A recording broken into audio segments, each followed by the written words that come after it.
Warahmatullahi wabarakatuh. Bismillah, walhamdulillah, wassalatu wassalamu ala rasulillah, amma ba'du. Al-muhtaramun, para alim ulama, tokoh masyarakat, ketua DKM Masjid Jami Al-Mukarrabin, para sesepuh, para pengurus, hadirin hadirah rahimakumullah. Hari ini insyaallah hari kita pembukaan pengajian yang kita isi dengan tahlil dan tahmid, kita hadiahkan untuk pewakif masjid ini, keluarga besar daripada Jami Al-Mukarrabin, para alim ulama, ya, orang-orang yang kita cintai. Kemudian saya akan saya menulis buku kecil judulnya Kun aliman wa muta'aliman tiwala umri. Jadilah Anda seorang yang alim, ya, seorang pengajar alim, dan seorang pelajar sepanjang umurmu. Ya, ini bagian terkecilnya tentang keutamaan duduk di majelis ilmu. Enggak saya baca semuanya, beberapa saja karena kita singkat. Pertama, saya mulai ini buku dengan duduk di majelis ilmu, ya, agar jamaah setiap duduk paham ada keberkahan yang luar biasa yang kita dapatkan dari penuntut ilmu. Kata Nabi, manhuman, ada dua kelompok ini, ya, yang selalu dia berambisi, selalu pengen mencari terus, berambisi, katakanlah rakus, pengen banget, tapi la yasba'an. Ini dua orang ini nggak bakalan kenyang kalau dipenyari itu.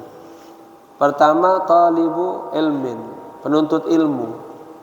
Yang kedua, talibud dunia, orang yang mencari ilmu itu semakin dia dapat, semakin dia merasa kurang terus. Seperti dia mengarungi lautan yang begitu besarnya. Maka Imam Syafi'i bilang apa? Semakin aku bertambah ilmu, aku merasa tambah bodoh. Kita terus mencari. Ya. Demikian juga dengan hal-hal yang bersifat dunia. Ya, terus kita mencari, merasa kurang aja. Nah, Rasulullah bersabda, ada kebanyakan ngajinya nih di dalam masjid. Man ghada ilal masjid la yuridu illa, katanya, ay an yata'allama khairan aw yu'allimah, kana lahu ajru hajin tamatan hajjat. Barang siapa yang bergegas bahwa ada pengajian nih di Masjid Jami Al-Mukarrabin, dia niatin berangkat tuh dari rumahnya menuju masjid. Dia tidak ingin apa-apa kecuali pengen belajar, atau kalau gurunya pengen ngajar, maka bagi dia pahala ibadah haji. Taman hajjah, sempurna itu hajinya. Bapak-bapak bayangkan sekarang mau haji, biayanya berapa sekarang udah? Kadang mengaji berpulang haji nih tahun kemarin. Tanya berapa biayanya sekarang? Ya, belum lagi perjuangannya di sana, jihadnya di sana. Nah, ini kita datang ke masjid niat mau haji, ikhlas karena Allah, dapat pahala ibadah haji. Jadi bapak-bapak bisa haji setiap hari, umur yang namanya fadilah. Nah, ini seperti ini. Kemudian juga Nabi mengatakan, majtama qaumun fi baitin min buyutillah, tidaklah satu kaum kumpul kayak gini nih kita nih di rumah-rumahnya Allah. Ngapain mereka ngobrol? Bukan, yatluna kitab Allah, membaca Al-Quran, wa yatadarasunahu bainahum, mengkaji Al-Quran, dan pahami isi Al-Quran, ya, dengan kitab-kitab, dengan tafsir-tafsir, ya. Apa hikmahnya? Illa nazalat alaihim as-sakinah, Allah turunkan ketenangan di hati para hadirin. Ini nikmat yang mahal. Ada orang gusar aja hidupnya, bingung aja, walaupun duitnya banyak, pangkatnya gede, bingung aja, ketakutan aja. Hari-hari ini di Indonesia banyak orang-orang yang sedang ketakutan, hatinya gersang dan kebingungan. takut-takut KPK datang ke rumahnya. Ya, orang yang suka ngaji lu kasih ketenangan gitu.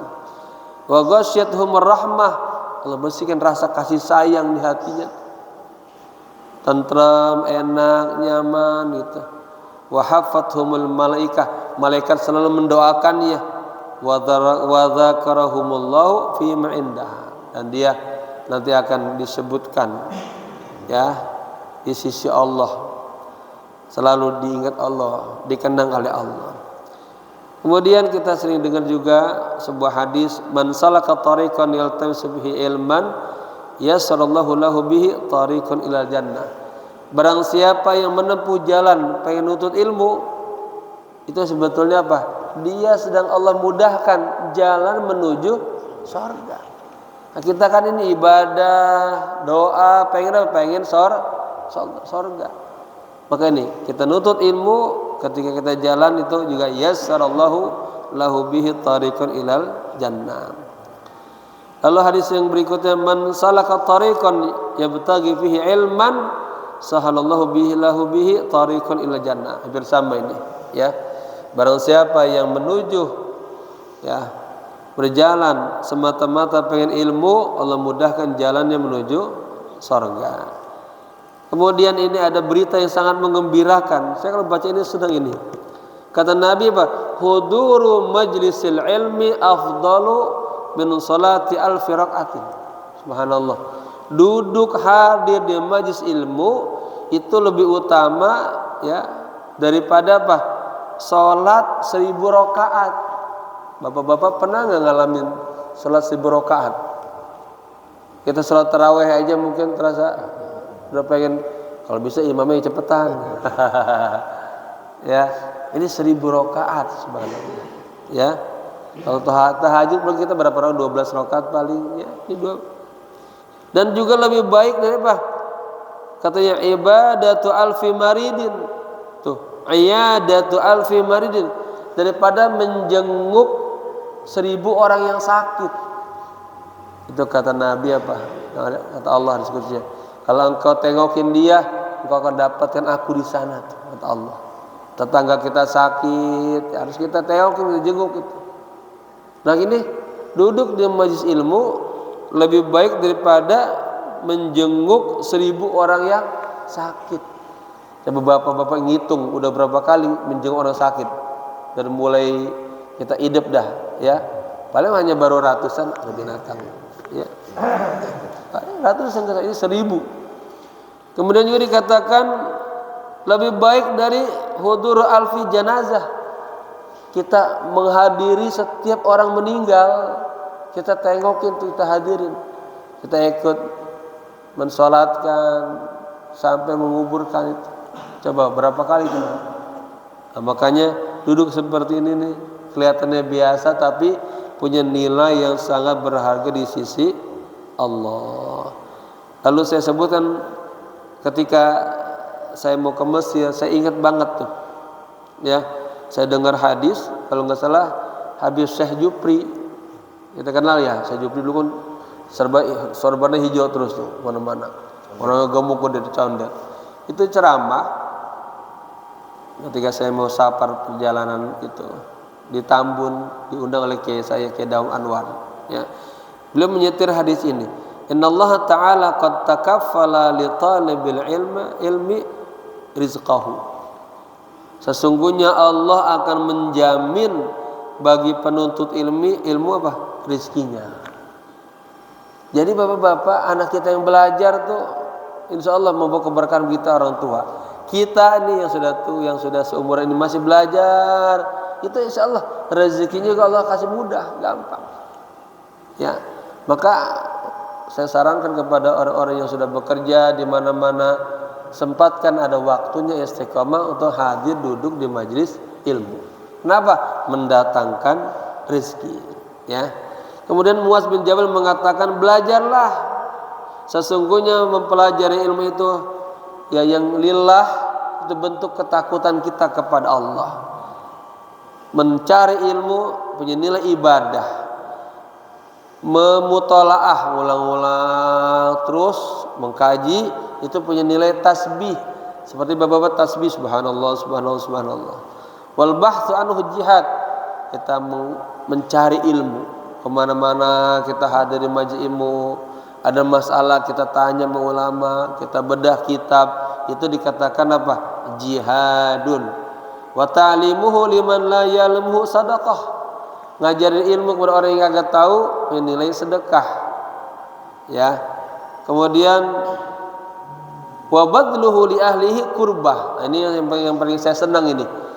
Wa badluhu, dan mencurahkan seluruh kemampuannya, pikirannya, waktunya, hatinya untuk ahli ilmu, orang yang pengen benar-benar belajar, itu sebuah kurbah, pendekatan kita kepada Allah. Maka saya walaupun ada ya santri atau ada orang ke rumah datang, itu saya layani benar-benar.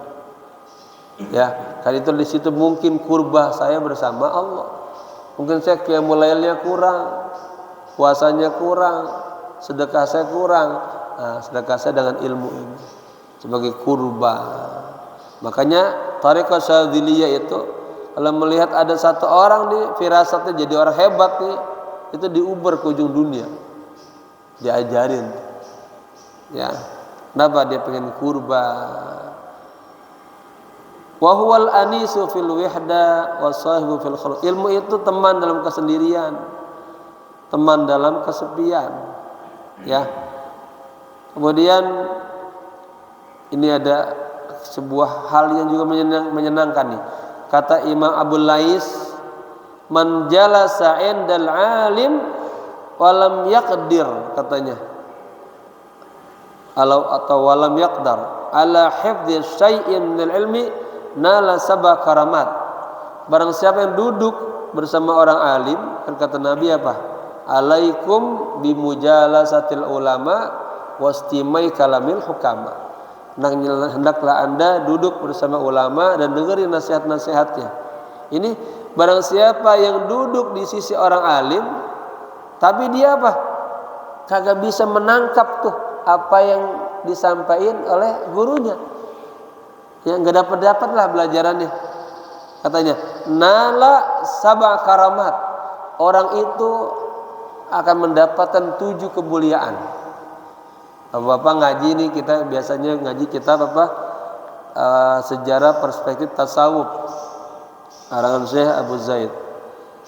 Tapi nggak dapat, susah dicerna. Itu mendapatkan 7 kemuliaan ini.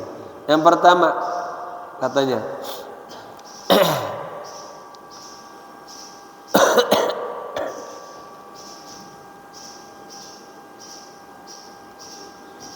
mana ya? Yang pertama fadlul muta'allimin, dia mendapatkan keutamaan orang yang belajar. Ya. Yang kedua wa hasbuhu anidz-dzunub, dia terjaga daripada berbuat dosa. Ya, karena dia hadir, dia terjaga tuh dari perbuatan dosa. Kali tahu kagak ngaji jadi daripada tawuran, daripada maksiat gitu.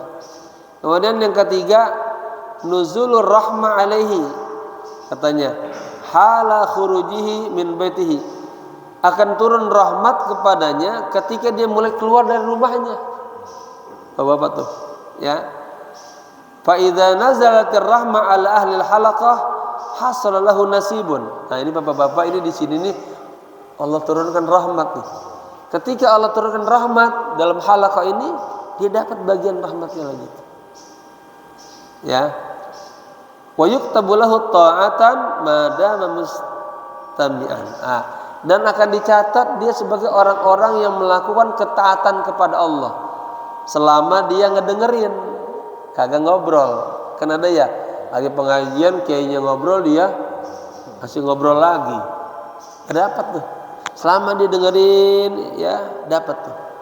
Dapat ketaatan, nilai ketaatan. Sama semalam kemarin saya khutbah, kita lebaran, ngunjungin saudara kita, kerabat kita, tetangga kita, itu punya nilai ketaatan dan syukur kepada Allah. Ibadah itu bukan hanya sholat, puasa, haji, zakat, bukan. Ngaji seperti ini ibadah, ya. Apalagi menghidupkan sunnah Rasulullah Sallallahu Alaihi Wasallam, ya. menghidupkan tirkahnya Rasulullah sallallahu alaihi wasallam. Kemudian wa idza daqa qalbuhu li adabil fahmi sara ghammuhu wasilatan ila hadratillah. Nah, ketika hatinya mulai terasa kagak nyaman, kok saya belajar nggak dapat ya, ada gitu ya Pak, wah kayaknya kok otak saya nggak sampai gitu, kan ada keresahan tuh bapak-bapak tuh, kok nggak dapat. Nah, ketika bapak-bapak mengalami hal itu, tidak mendapatkan pemahaman, katanya sara ghammuhu wasilatan, itu kegaduhan hatinya itu menjadi sebuah sarana dia dia sedang berhadrah kepada Allah, sedang memuji Allah, munajat kepada Allah. Bayangin tuh, ya. Kemudian wa yara izzal alim wa dhillal fasik. Dia bisa membedakan inilah mulianya orang alim dan rendahnya orang yang fasik. Oleh karena itu maka tabiatnya akhirnya senang dia menuntut ilmu terus dan menjauhkan perbuatan-perbuatan yang fasik. Dalam kitab Minhajul Abidin, Imam Sufyan Ats-Tsauri menceritakan, di masa saya ada teman saya ngaji nggak dapat. Padahal dia ahli ibadah, mutolahnya rajin, tapi Allah kasih la yanal ilmu illa qalilan, sedikit dapatnya. Tapi dia rajin terus. Kemudian dia sakit nih orang nih. Kata gurunya, udah pulang aja, berobat dulu ke rumah. Tapi dia nggak mau berobat. Dia masih tetap yang di pesantren aja, ya. Tapi yang mendapatkan keberkahan bersama gurunya dan ilmu. Tahu-tahu lagi ngaji, kata Imam Ats-Tsauri, saya melihat ada di samping saya. Tahu-tahu dia melihat ke atas kepalanya, dia tersenyum. Allah mengambil ruhnya, wafat di situ. Di situ disyaratkan bahwa dia min ahlil sorga. Padahal ngajinya kagak dapat, apalagi yang dapat, ya, apalagi itu bisa bawa untuk dia. Kemudian Imam Asy-Syafi'i mengatakan begini.